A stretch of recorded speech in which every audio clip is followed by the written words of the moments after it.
চোখের পানিতে যদি কাজ না হয়, আমাদের শরীরে রক্ত দিয়ে আজকে আমরা নিয়ে যাবো এখান থেকে। আমরা এমপি ভুক্ত না হওয়া পর্যন্ত এই প্রেস ক্লাবের জায়গায় আমরা ছাড়বো না। আমরা এখানে এসেছি প্রধান উপদেষ্টা এবং শিক্ষা উপদেষ্টার কাছ থেকে আমাদের শিক্ষা প্রতিষ্ঠানগুলোকে এমপি ভুক্ত করার জন্য একটা দাবি নিয়ে প্রধান উপদেষ্টা মহোদয় এবং শিক্ষা উপদেষ্টা মহোদয় আপনার কাছে আমরা বিনীত অনুরোধ জানাচ্ছি, আপনাদের পক্ষ থেকে, সরকারের পক্ষ থেকে একজন প্রতিনিধির মাধ্যমে আমাদেরকে আশ্বস্ত করেন, আমাদের এখানে এসে আমাদেরকে বলে যান যে ঠিক আছে, আমরা আপনাদের সেই এমপি ভুক্ত ব্যবস্থা করছি। এই কথাটা না বলা পর্যন্ত আমরা এখান থেকে কেউ যাব না। আপনারা কি আছেন আমাদের সাথে?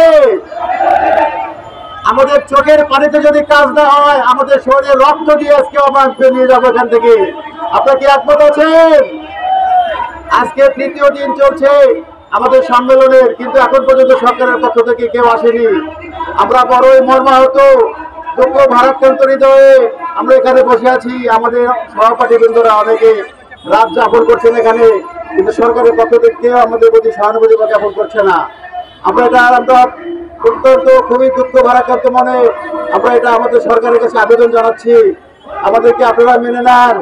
আমাদেরকে শুধু আপনি ঘোষণা দিয়ে যান, টাকা পয়সা আমরা দরকার হলে আমরা শুনতে পাচ্ছি অক্টোবরে নাকি জাতীয় তফসিল ঘোষণা করা হবে।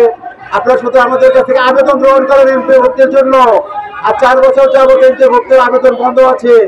আমাদের কাছ থেকে আবেদন নেন, আমরা আবেদন করি, আপনারা যাচাই বাছাই করেন।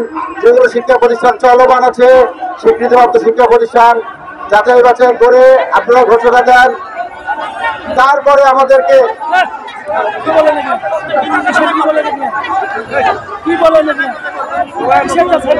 একযোগে তো দেবো সবাইকে, সবাইকে একযোগে আমাদেরকে এমপি দিতে হবে।